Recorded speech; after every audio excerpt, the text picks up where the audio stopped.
Hey everybody, in this video I'm going to be talking about overclocking a PC. And this video is kind of builds on my previous science fair project video from last semester, which was building a PC. To overclock a computer, you pretty much need to have some basic know-how of how to build a computer and how they work, because it requires a custom built computer to get the best results. Before I begin talking a whole bunch about overclocking, I'm going to tell you about the basic components of your computer system, because you'll need to know what these components do in order to understand what overclocking is. Basically, your computer has a motherboard in it, and on that motherboard you have things like memory, your processor itself, a graphics card, other peripherals. You have hard drives, have your power supply, of course your fans, case, everything that's inside the computer. And in this video I'm going to be focusing on overclocking a CPU. Okay, I have a piece of software pulled up that's called CPU-Z, and this goes over some information about the processor installed in this computer. And I'm going to go over some terminology about overclocking. There are a couple terms you'll need to know. First off, you'll hear the word clock pretty often. And clock is actually a given frequency in the processor for, let's say, the core clock or core speed or bus speed. As you see here, it says clocks, and it tells you all your speeds and your multiplier. And the multiplier is basically a number that multiplies the bus speed to get the core speed. And more commonly nowadays, the bus speed is referred to as the reference clock. And the processor in this computer is actually overclocked already as it is. It normally only runs at 3.1 gig, and I got overclocked to 4.2 gig, which is a 1.1 gig increase over stock, which is pretty incredible for this processor. And in this video I'm going to be focusing on AMD processors, how to overclock an AMD processor, because AMDs and Intels have different things, and AMD processors are generally cheaper, and in this case, this particular processor here is actually designed for overclocking. As you can see, it's called an unlocked FX processor, meaning that this multiplier is unlocked. And this particular computer has what's called a multiplier overclock. And overclock, basically, the definition of that is more or less you're taking a given component such as your CPU or your RAM or graphics card or whatever, and pushing it beyond the manufacturer specifications, more or less increasing its speed to get better performance out of the chip or graphics card or whatever. And this is also a good way to save money on computer components when you're custom building a system.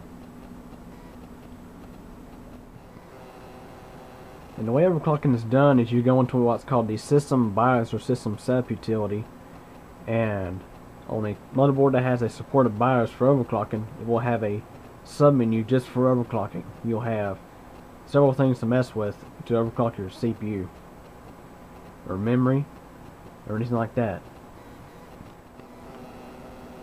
And you're probably wondering, why can't I just take this Dell or this Compaq or this HP I got and overclock it? I mean, what's the difference? The thing is, with name brand shelf computers that you buy in the store, is they're typically built a whole lot cheaper than, let's say, retail components that go into a custom built computer. And not to mention, companies like HP, Compaq, or whatever do not want to be held liable for damages when the end user goes to overclock a computer that they buy from them, because most end users don't really have the knowledge when it comes to how computers work, and if you're not careful, you can actually severely damage your computer if you try to overclock it. So in name brand computers, the BIOS and the motherboard does not support overclocking, and the only kind of overclocking you really can't even do with a machine like this is to use specific software, and that alone is very difficult to set up. So it's recommended to always have a custom built computer with a supported motherboard for overclocking. Okay, next thing we'll talk about is components to get when you want to have a computer that's really good at overclocking. one of the first things you want to consider is your processor. This here is actually my older configuration. This is a previous motherboard and CPU that was installed in this computer. I just upgraded this machine a month ago to something a whole lot newer and better than what I had in it. But this here is a good example to just talk about, so that way you can get a good visual of the CPU and that kind of stuff. This here is the processor itself. This particular CPU here is an AMD Phenom 2 X4 965 Black Edition CPU. This particular processor has an unlock multiplier. As I explained earlier, makes things a lot easier when it comes to overclocking the CPU. Now let's say if you have a CPU that has a lock multiplier, you're only limited to being able to overclock with the bus speed, such as this right here. You can only change that number to get a higher core speed, and in some cases, if you're not careful with this number here, the bus speed, you can have what's called a very unstable computer. Anyways, back to this. You want to have a decent CPU that's designed for overclocking. I recommend one with an unlock multiplier, such as this particular CPU here. I highly recommend the new AMD FX lineup of CPUs because they have unlock multipliers, and they're just better all around, because this particular CPU here is what's called an 8-core processor, which is a lot better than a quad-core for multitasking. Anyways, back to the motherboard here. This is the next component you want to consider in your computer if you want to do good overclocking. You always want to consider a decent motherboard that has overclocking options in the BIOS and is built very well for overclocking. This particular motherboard here has a decent BIOS, but the board itself is not designed very well for overclocking. These components here take input from the computer's power supply, which goes in here, and convert it to the appropriate voltage for the CPU itself. And these particular processors, like this, let's say the Phenom 2 965 and the AMD FX 8120 CPU, consume a lot of power, especially when you're overclocking. And this particular motherboard does not have a very good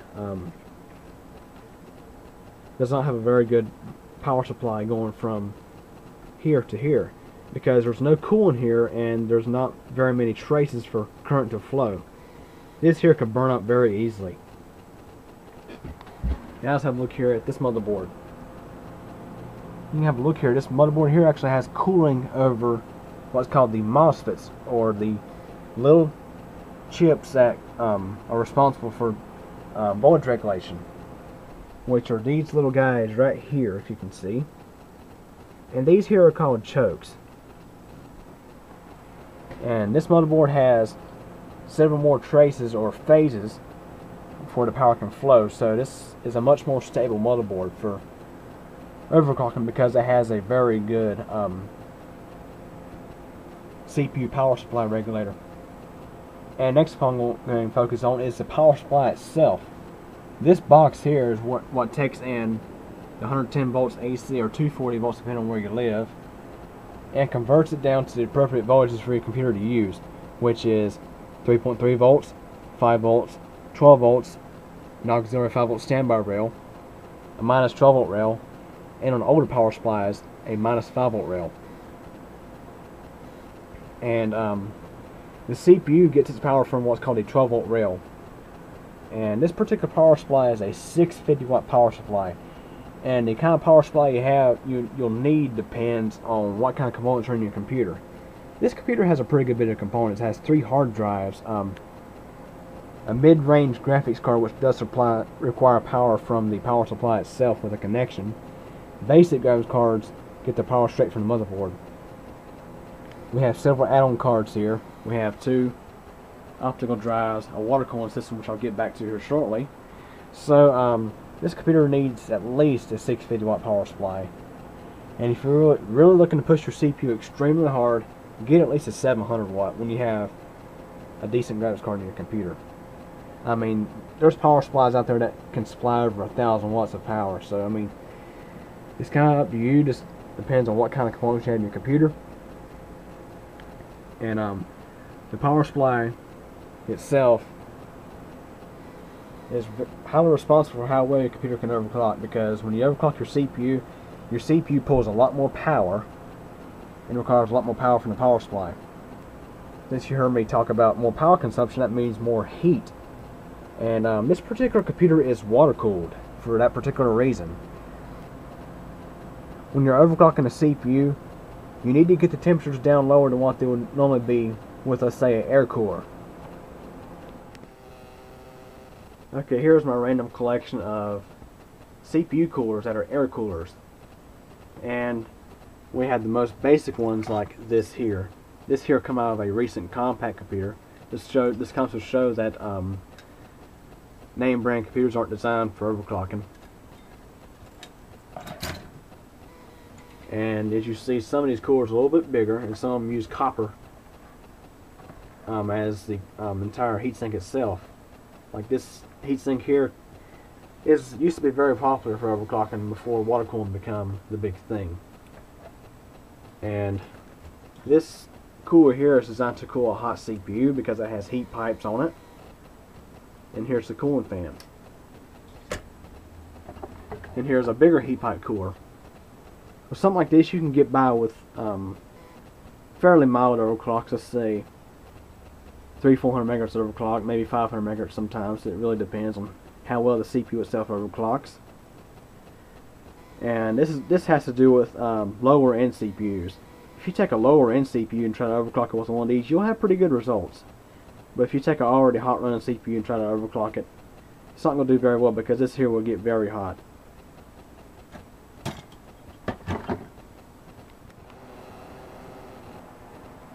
Okay, let's have a look at that water cooling system again. This water cooling system is designed pretty much half and half with custom design components and components that you could buy off the internet. In this particular case, I found many of these water cooling components in a parts computer at a Computer Works thrift store last year. And go over these components in general. Basically, you have your pump, which is the heart of the system. If this quits, your CPU will overheat in a matter of seconds. Just like how a car will overheat if your water pump fails. This is the reservoir. Right here is where I fill the system, and more or less it takes the coolant and pumps it through here into the radiator. And the radiator itself has many channels on it, and it has a total of 8 fans. I only got 4 running right now. There's the other 4. I turn these on when they're needed for extra cooling. And here's the output from the radiator. Here's another tube itself. This goes inside the computer and hooks up to what's called the CPU water block. This water block goes installed where, let's say, a heatsink will normally go installed. And this right here is where the CPU heat gets extracted to the coolant, so the CPU runs extremely cool when compared to, let's say, an air cooler, because water itself can transfer heat a lot better than the air can. And of course, here comes the exit tube back into the reservoir, so it's a continuing cycle.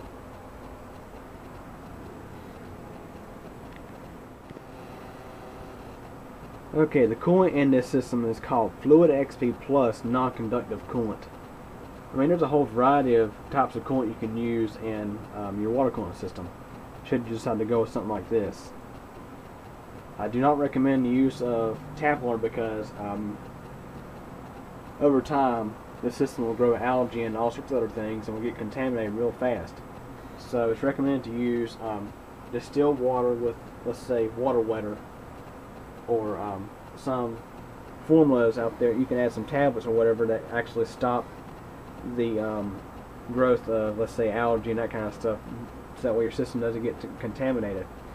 Because when that happens, it's not good. Let me tell you, it's not good. Because it can clog up your pump, it can clog up your radiator, it can ruin your water block in some cases. Well, let's say if you're not ready to actually build a custom water cooling system, but you still want the performance of water cooling. Well, lucky for you, companies like Corsair and Antec have designed their own pre-filled water cooling systems that are, like I said, are pre-filled. All you do is install them and they're ready to go.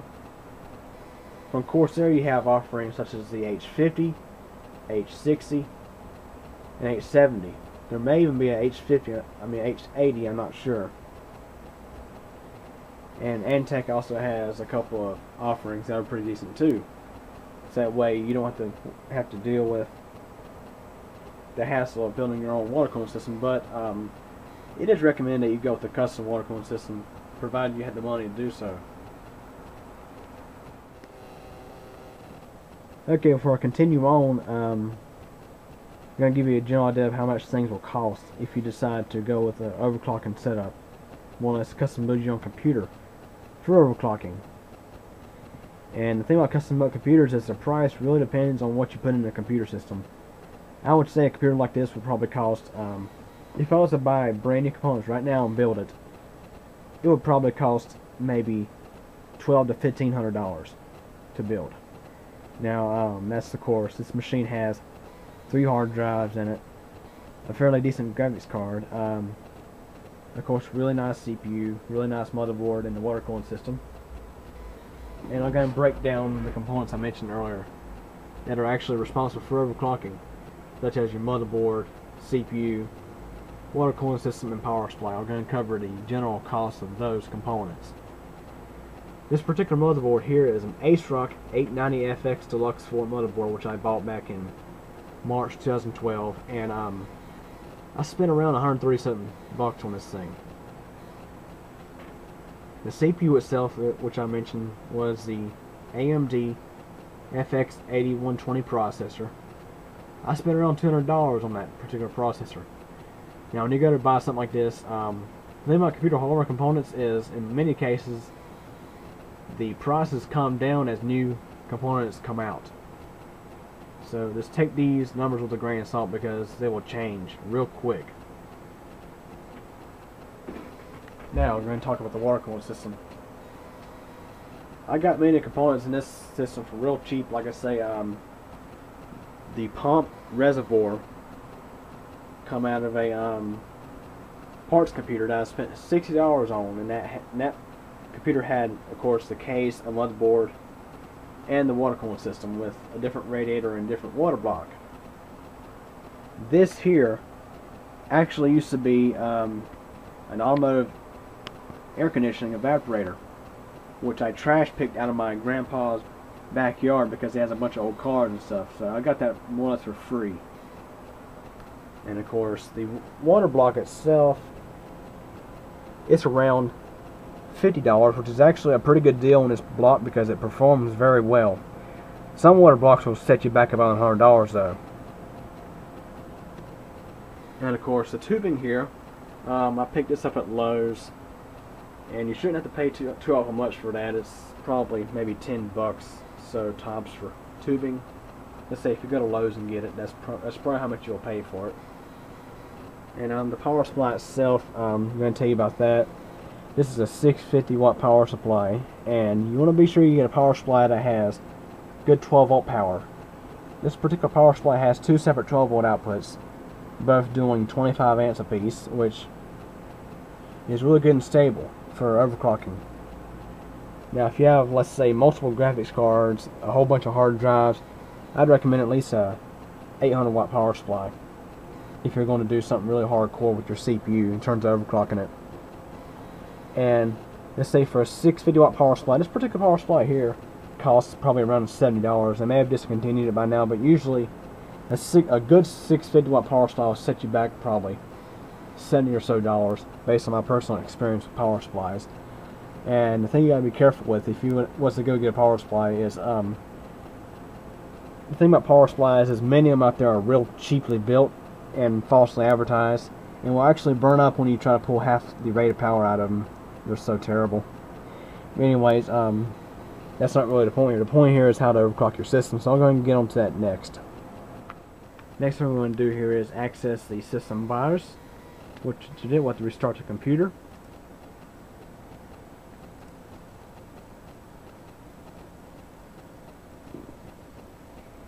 And to access the system BIOS on this computer, we'll be pressing the delete key on the keyboard. Sometimes you have to press F1, and sometimes it may be F2. Usually the name brand computers have F1 and F2 as their default keys to enter the SEP utility. So once we see the splash screen, we'll be pressing the delete key to enter the BIOS.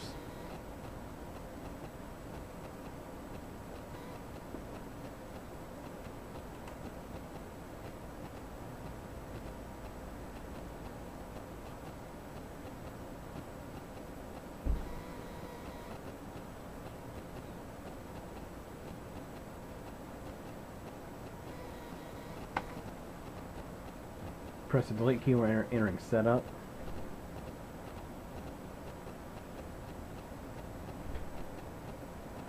This will take just a moment. Okay, here's the BIOS SEP utility on this motherboard. And your particular BIOS may look different. Sometimes they have lists like this, and sometimes they have your selections on two different sides. Some motherboards will say core control, some of them will say frequency voltage control. Usually the better boards will have their own version of their overclocking utility, have their own name. On this motherboard it's called OC Tweaker. We just tab over, and here's what your overclocking settings look like from in the BIOS. Now of course, like I say, you'll need to have some sort of technical know-how in order to know how to properly overclock your system, because if you poke around with these settings too much and you don't know what you're doing, you can really mess things up seriously. Anyways, this particular computer has what's called a multiplier overclock, and so the CPU frequency is still at its default setting. Now of course, if you have enough technical experience to know how to overclock with your frequency, even though you have an unlocked CPU, it's recommended to at least mess with this some to increase it, because increasing your reference clock can really improve performance. Because this particular bus here, which bus is more or less a pathway on your motherboard, this particular bus here, when you increase its frequency real good, it will allow for data to transfer much faster, so you'll get better performance. Anyways, like I say, that's still set to default. I'm going to scroll down some. I'm going to show you something else. Keep in mind, when you're overclocking, eventually you'll have to increase this number here. This is your CPU voltage, and this is why you will need to have a good CPU core, because when you start increasing this, which it can go much higher, all the way to 1.58, which I don't recommend going that high for a reason which I'll tell you here next. Basically, when you're messing with this number, when you start increasing it, the power consumption of your CPU goes up and the heat output goes way up. And if you increase this number by a whole bunch, it can cause problems. It can dramatically shorten the life of your CPU. And for the particular setup you have, I recommend you go online. But there's plenty of good forum sites on the internet with those who are very experienced with overclocking. They can give you the advice for your particular CPU. And like I say, this here is still set to default. I mean, not default, but this here is increased to 1.38. And here's the actual multiplier, which is increased to 21. The stock multiplier for this CPU is 15.5, so 21 is a big increase compared to what it used to be. And of course, at 15.5, you'll get the stock speed of 3.1 gig. This CPU defaults to when it's installed to your motherboard. And another thing to keep in mind when you're if you decide to overclock with your CPU external bus or reference clock, you need to keep in mind that the external clock of your CPU, the 200 megahertz, is also tied up with your memory clock, which in this case the memory runs at 800 megahertz, but it's 200 times 4. So let's say you want to increase your CPU bus without overclocking your memory. You'll need to set this down to a lower number and then observe it as you increase your CPU bus. you have to go back into CPU Z and click on the memory tab to keep an eye on that. Okay, here's another thing that you have to probably mess with if you decide to overclock with your bus. Is your North Bridge voltage and your hypertransport voltage. These are particular components of AMD CPUs. Intel processors have different things. And of course, you'd have to increase this slightly, but don't increase it very much, because these components aren't designed to be the voltage on these components isn't designed to be pushed extremely high. So anyways, you get the idea of why it's important to have an unlocked CPU if you're not very experienced at overclocking. So this way, you don't have to mess with the CPU frequency unless you really want to, when you get the experience to do so. I personally haven't had the time to really mess with this just yet because I've been so busy with other things. But I will show you another computer that I have overclocked with the CPU frequency here shortly. So anyways, that's just a general idea of the overclocking function in a BIOS, which I'll show you the overclocking function on a different board here shortly too. And of course, another thing to watch is the CPU hardware monitor. And this particular motherboard doesn't have the CPU temp like it's supposed to be. It's a little higher than what it's supposed to be. This particular CPU runs very cool because it's water cooled. It usually idles in the probably low to mid 20s degrees Celsius, and the highest I've ever seen it get was about 45 degrees Celsius. Okay, let's go ahead and discard any changes and exit. So that way I can tell you a few more things about overclocking before I move on to the other computer, just to show you a few more things. We'll let this computer start Windows, and I'll show you a program called Hardware Monitor, to where you can actually go in and see your actual CPU core temperatures and all that kind of stuff with accuracy. Okay, let me go ahead and tell you a couple more things right quick about overclocking. Is another thing that you have to keep an eye on is what's called system stability. When you go to overclock your CPU, you'll eventually have to increase your V core, which is that voltage I showed you earlier in the BIOS, the CPU core voltage. The thing is, when you're overclocking a computer, when you're pushing the CPU core frequency or bus frequency real high, things can get unstable, and this is why you're very limited at overclocking in some cases. That's why you can't just take a like 1.6 gig processor and overclock it to 5 gig. I mean, it's not going to happen unless you have extreme cooling, such as let's say liquid nitrogen or something. And these particular processors, the AMD FX 8120 or 8150, which is a higher end version, have been pushed to over 8 gig before when they are being cooled by liquid helium. This here is a little application that's called Prime 95. I'll go ahead and load it up for you right quick. You'll see a whole bunch of different things on here. You'll say okay, and you'll see all these graphs come up here. And basically, what's going on is this program stresses your CPU to the max. I'm just going to stop it for right now because I don't have my extra cooling fans turned on. But anyways, this little program will stress the CPU to the max. And I'll pull up Windows Task Manager so I can show you something else. This little graph here shows every CPU core. This is an 8-core processor, and under 100% load, you'll see this go to 100%, and every graph will be filled up. The line on the graph will be all at the top. So this program here loads the CPU to 100% and loads it extremely hard with very, very demanding tasks that will dramatically increase power consumption and heat output. And if your CPU is unstable, this program will either fail with a warning or Windows will crash with a blue screen of death.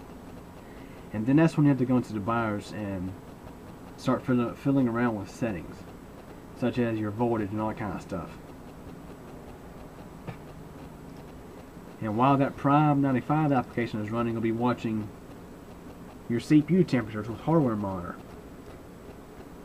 And of course, these temperatures will climb dramatically under load in some cases up to. Let's see, with this system, like I say, I've had up to 46 degrees C, 45 degrees C, something like that.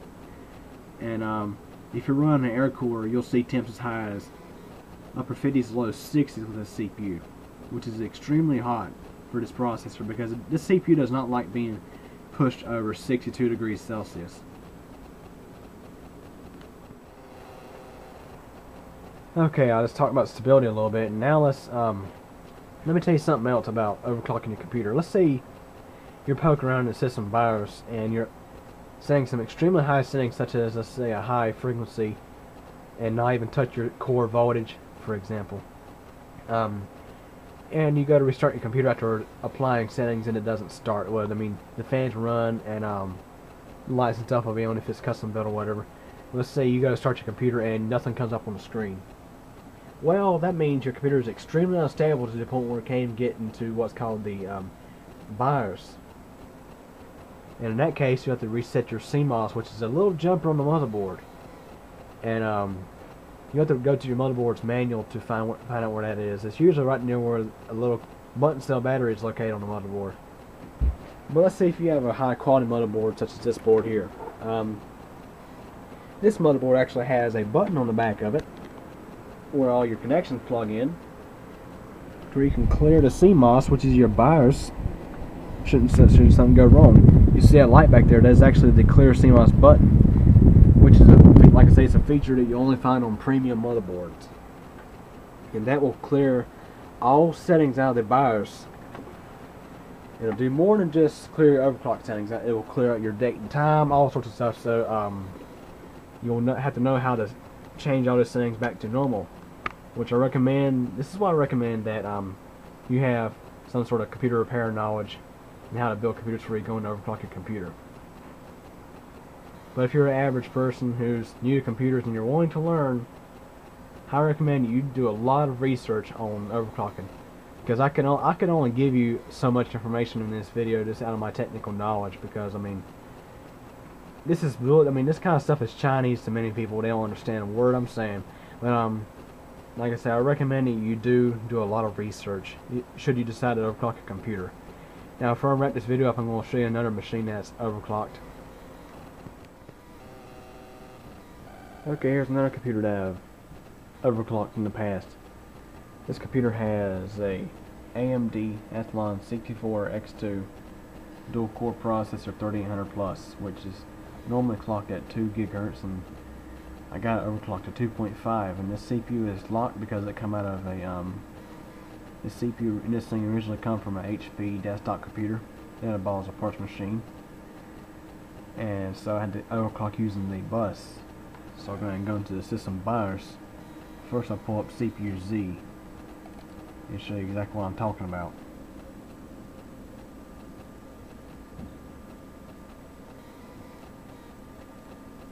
Okay, here is CPU Z, and it tells you about the processor. It's 2.5 gig, normally 2 gig, which is a 500 MHz overclock, which is pretty impressive for this kind of processor. The multiplier is locked at 10, cannot be changed. So what I have to do here is increase the bus speed to 250, and there's an extra multiplier that controls this hyper transport bus. Normally it runs at 5 times. Had to change it to 4 times to keep the hyper transport bus stable, so this computer wouldn't crash. So now let's go into the BIOS and I'll show you exactly what I'm talking about. Okay, press the delete key to go into setup.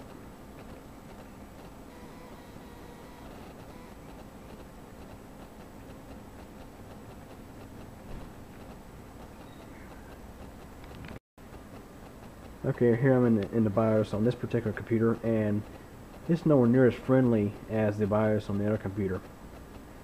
First off, it's not laid out as neat. It has two separate lists. And the overclocking functions are in here, here, and here.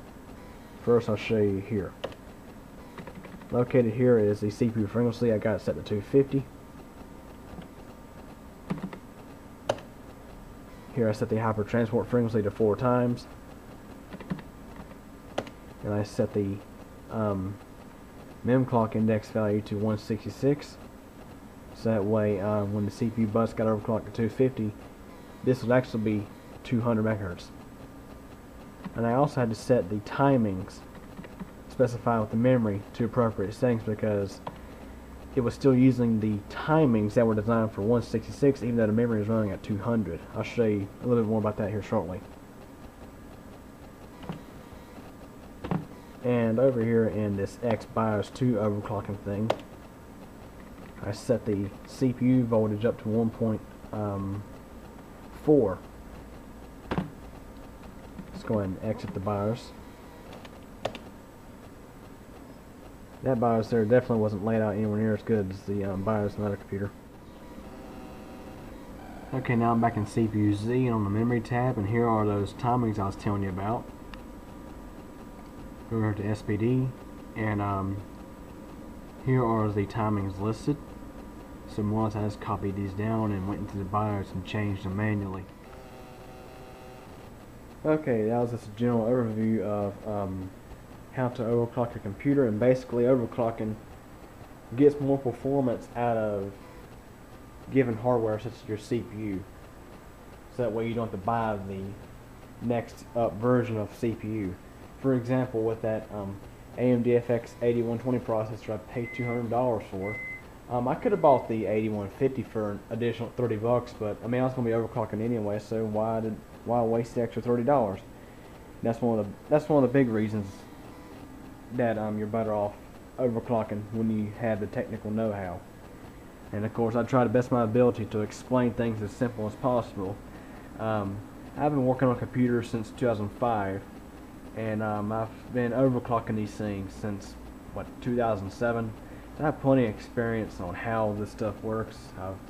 I've messed with quite a few processors over the years. I've started out with Intels, and then I worked over to AMDs, and it's really just overclocking is kind of like a hobby, but and some people who build computers consider it an art because I mean it's so fun to do.